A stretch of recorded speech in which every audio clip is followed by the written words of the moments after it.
Assalamualaikum semuanya. Bolu pandan lumer. Ini tuh resepnya simple banget, buat pemula pasti bakalan berhasil. Jadi ikutin step by stepnya biar kalian bisa ngedapetin tekstur seperti yang punya. Teman-teman bisa lihat sendiri, ini tuh bolunya tuh soft banget.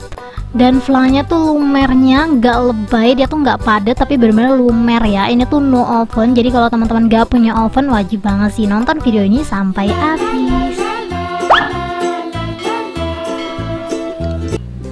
Langsung aja di langkah pertama. Di sini aku udah siapin timbangan. Aku bakalan timbang tepung terigu.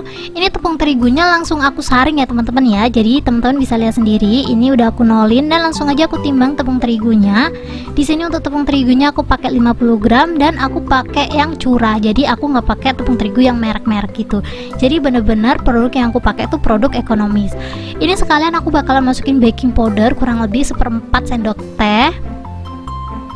Kalau teman-teman mau ditambahin garam boleh ya, kurang lebih setengah sendok teh aja. Setelah itu ketiga bahan ini kita langsung aja saring sampai gak ada gerindilan. Teman-teman bisa lihat sendiri cara saringannya tuh kayak gini aja. Kalau udah selesai kita langsung aja pinggirin, kita langsung aja siapin bahan basahnya ya. Ini kan bahan keringnya, aku bakalan siapin bahan basahnya. Ini di sini aku bakalan siapin timbangan lagi. Aku bakalan timbang santan kental atau santan instan, ini dia. Ini aku bakalan timbang kurang lebih 25 gram aja. Ini kalau teman-teman gak punya timbangan dan butuh referensi timbangan seperti yang punya, harganya cuman mulai 20 ribuan aja, bisa dipakai sehari-hari. Teman-teman bisa langsung aja check out rekomendasi produknya di deskripsi ya. Jadi langsung aja dicek sekarang juga. Setelah santannya ditimbang, ini timbangannya kita nolin lagi ya. Kita bakalan nimbang minyak goreng. Di sini kalau teman-teman nggak mau pakai minyak goreng, boleh banget pakai margarin cair. Ini udah aku nolin, jadi langsung aja aku timbang minyak gorengnya kurang lebih 15 gram atau 1 sendok makan margarin gitu loh teman-teman. Ini kelebihan dikit nggak masalah lah ya. Lanjut di sini aku ada perisa pandan. Jadi untuk perasa pandannya tuh aku pakai yang instan atau pakai pasta kayak gini aja ya, kurang lebih 1 sendok teh kayak gini. Setelah ketiga bahannya ini masuk, kita langsung aja aduk sampai semuanya tercampur rata. Untuk bahan basahnya cukup kayak gini aja ya teman-teman ya. Bener-bener resep ini tuh nggak bakalan ribet, soalnya modalnya cuma 20 ribuan aja, jadi 10 porsi. Ini udah selesai, kita langsung aja siapin timbangan lagi. Aku bakalan nimbang gula, karena di sini tuh aku nggak punya gula halus, jadi aku bakalan blender gula biasa ya teman-teman ya. Ini untuk gulanya aku bakalan pakai 60 gram aja. Di sini untuk blender yang aku pakai blender dari Miko 5 in 1 itu loh ya teman-teman, yang biasanya aku buat nyopper. Jadi chopper Miko itu nggak cuman buat nyopper aja ya, bisa buat blender kayak gini. Apalagi di situ aja judulnya udah 5 in 1, jadi itu bisa 5 fungsi. Ini udah selesai ditimbang, kita langsung aja tutup dan kita langsung aja blender. Aku bakalan rekomendasiin sih Miko 5 in 1 ini, kalian bisa lihat sendiri. Ini tuh elegan banget dan di sini tuh ada peraturannya gitu loh. Jadi kalau teman-teman mau chopper, di sini teman-teman bisa lihat sesuaikan kebutuhan kalian. Ini karena aku blender tadi, aku arahin ke blender dan kita langsung aja siap blender. Kita blender sampai gulanya bener-bener halus. Kalau teman-teman pengen kembaran seperti yang aku punya Miko 5 in 1 ini, teman-teman bisa langsung aja cek linknya di deskripsi ya. Harganya 500 ribuan aja teman-teman, dapatnya udah lengkap banget. Ini gulanya udah selesai aku blender, teman-teman bisa lihat sendiri hasilnya. Ini tuh bener-bener halus. Jadi kalau udah punya Miko 5 in 1 ini tuh nggak perlu beli gula halus lagi ya, soalnya beli gula halus tuh harganya lumayan beda gitu loh teman-teman. Jadi kalau kita ngeblender sendiri kayak gini tuh jauh-jauh lebih murah.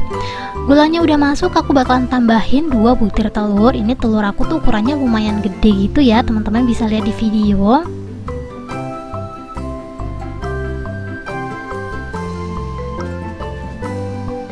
Dan jangan lupa ditambahin SP. Di sini tuh SP-nya aku pakai merek ini. Ini tumben-tumbenan aku beli yang agak premium nih. Biasanya aku beli yang nggak ada wadahnya gitu, harganya cuma 2 ribuan dan itu kan murah banget ya. Cuman ini tuh harganya lumayan gitu loh. Jadi aku pakainya bakalan agak sedikit-sedikit aja lah ya. Ini aku pakai seujung sendok makan. Kalau teman-teman mau dipakein setengah sendok makan juga boleh sih, disesuaikan aja ya. Setelah ketiga bahannya ini masuk, kita langsung aja mixer.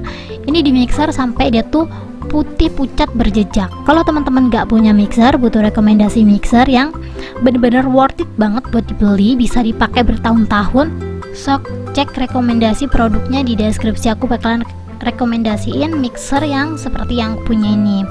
Ini setelah aku mixer kurang lebih 2-3 menit aja, teman-teman bisa lihat sendiri dia tuh udah putih pucat dan berjejak. Kalau udah seperti ini, kita langsung aja masukin bahan kering. Ini dia tepung yang udah kita saring tadi ya teman-teman ya. Kita masukin aja semuanya karena emang tepungnya kan cuma sedikit ya. Ini kita aduk sebentar. Ini nggak aku hidupin ya mixernya, jadi aku aduk-aduknya cuma seperti ini aja. Lanjut aku bakalan masukin adonan basah atau adonan cair yang udah kita siapin tadi. Dimasukin semuanya aja kayak gini. Ini kalau teman-teman gak mau di mixer, langsung aja dimatiin, kita aduk pakai spatula manual. Cuman di sini aku pengen yang simple-simple aja, praktis-praktis aja. Aku bakalan mixer pakai kecepatan bener-bener super rendah banget. Gak terlalu lama, pokoknya asal dia tuh kecampur langsung aja aku matiin mixernya ya. Pokoknya yang terakhir ini jangan kelamaan teman-teman, nanti kalau kelamaan adonannya bisa kempes. Udah selesai, aku bakalan lanjut aduk sebentar pakai spatula kayak gini ya, buat mastiin dia tuh benar-benar kecampur gitu loh teman-teman. Teman-teman bisa lihat sendiri aku tuh caranya kayak gini aja. Kalau udah selesai, kita langsung aja siapin bungkusan. Ini sebenarnya kalau teman-teman mau pakai mika juga boleh ya, buat meminimalis harga, tapi menurut aku ini juga harganya minimalis kok teman-teman. Aku bakalan siapin tin wall. Ini dia tin wallnya, aku lupa sih ini ukuran berapa, antara 120 sampai 150 mili. Kalau teman-teman pengen sama persis seperti yang aku punya ini, teman-teman bisa langsung aja cek rekomendasinya di deskripsi ya. Pokoknya aku lupa banget ukurannya berapa. Pokoknya intinya aku pakai tin wall yang food grade, jadi dia tuh benar-benar anti panas. Jadi walaupun dia dikukus atau di microwave, dia tuh nggak bakalan leleh dan nggak bakalan bahaya juga di tubuh kita. Jadi kalau teman-teman pengen punya produk food grade seperti yang punya, sok langsung aja cek rekomendasinya di deskripsi. Di sini biar takarannya sama, aku bakalan timbang kurang lebih 30 gram, udah termasuk sama tin wallnya ya. Ini teman-teman bisa lihat sendiri, aku udah siapin timbangan dan aku timbang-timbang, caranya seperti ini aja. Ini kalau udah jangan lupa dihenta-hentain, selain biar dia tuh rata, biar gelembungnya tuh nggak ada yang terjebak di dalam gitu teman-teman. Kita lakukan hal yang sama sampai semuanya habis. Untuk satu resep yang aku buat ini jadinya sekitaran 10 box ya teman-teman ya. Jadi kalau teman-teman mau jualan ini boleh banget dijual harga 7.000. Sambil kita masukin ke dalam box seperti ini atau ke tin wall, jangan lupa untuk panasin kukusan, dan jangan lupa kukusannya tuh dikasih kain gitu biar nanti uapnya atau tetesannya tuh nggak masuk ke dalam bolunya. Ini kukusan aku tuh udah mendidih. Setelah mendidih kita langsung aja kukus. Teman-teman bisa lihat di video cara ngukus aku tuh seperti ini. Ini kita kukus kurang lebih 8 menit. 8 menit kan lumayan ya, ada waktu ya. Jadi 8 menit itu tuh aku gunain buat flanya ya teman-teman ya. Jadi kita masukin aja dulu semuanya. Setelah itu kita tutup dan kita langsung aja buat flanya. Di sini untuk flanya kebetulan aku ada coklat rasa pandan juga. Jadi aku bakalan buat fla pandan gitu. Di sini untuk fla pandannya aku bakalan butuh coklat batangnya tuh sekitaran 125 gram. Ini karena satu bungkus ini tuh kan 250 ml ya, jadi aku pakai setengah bungkus. Ini sebelum aku lelehin, aku bakalan potong-potong kecil. Di sini sih aku agak dingdong gitu loh teman-teman, padahal ini tuh aku butuh banget dipakein maizena kan biar dia tuh kental. Tapi di sini tuh aku sok-sokan ngelelehin pakai alat pengeleleh coklat yang menurut aku rekomen banget ini loh. Teman-teman bisa lihat sendiri ya, ini tuh bisa buat ngelelehin margarin, coklat, tapi tuh nggak bisa buat ngentalin maizena. Jadi ini tuh aku nggak tahu sih, pokoknya ini bisa dicontoh bisa enggak. Kalau aku sih kayak enggak deh. Jadi coklat pandannya tadi tuh kita langsung aja masukin ke alat pengeleleh coklat dan kita tambahin 1 sendok makan margarin. Ini tuh di sini aku belum ngeh teman-teman, beneran. Tapi daripada stepnya tuh kebanyakan, mending kalian ambil panci aja langsung terus kita masak gitu loh. Jadi nggak perlu ditim kayak gini. Cuman karena aku di sini masih belum ngeh, jadi ya udahlah ya, kita tunjukin aja proses aku ngelelehin coklat ini. Ini sebenarnya didiemin aja, dia nanti tuh bakalan leleh sendiri. Tapi kalau dibantu-bantu kayak gini tuh ngelelehinnya tuh jauh-jauh lebih cepat gitu loh. Ini kalau teman-teman butuh rekomendasi pengeleleh coklat seperti yang punya ini, teman-teman bisa langsung aja cek rekomendasinya di deskripsi.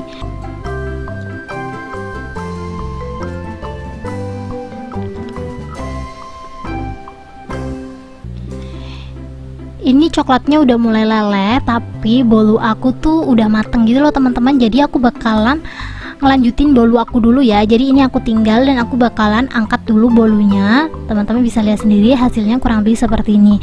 Kalau teman-teman nanya, Kak, diambil dengan tangan kosong kayak gini panas apa enggak? Kayaknya sih enggak ya, tapi kalau tangannya yang sensitif mungkin panas. Jadi hati-hati banget ya di sini ya. Kita langsung aja lanjut kukus sampai habis semua sisa bolu yang belum dikukus. Dan kita bakalan lanjut buat flanya tadi. Dan di sini teman-teman, kesalahan aku, sorry banget ya. Ini kan coklatnya udah leleh, terus aku tambahin 200 ml full cream. Dan di sini aku mulai ngeh nih, kan aku mau tambahin maizena gitu loh, Pak. Masih di sini kan cuma buat ngelelehin doang. Jadi nggak bisa buat masak gitu loh. Soalnya kan maizenanya mentah ya, nggak mungkin kalau maizena cuma ditim aja. Jadi di sini aku bakalan masak dulu ya teman-teman ya adonannya ya. Kalian bisa lihat sendiri, ini tuh kan adonannya cair banget, butuh dikentalin pakai maizena. Jadi di sini aku udah siapin panci.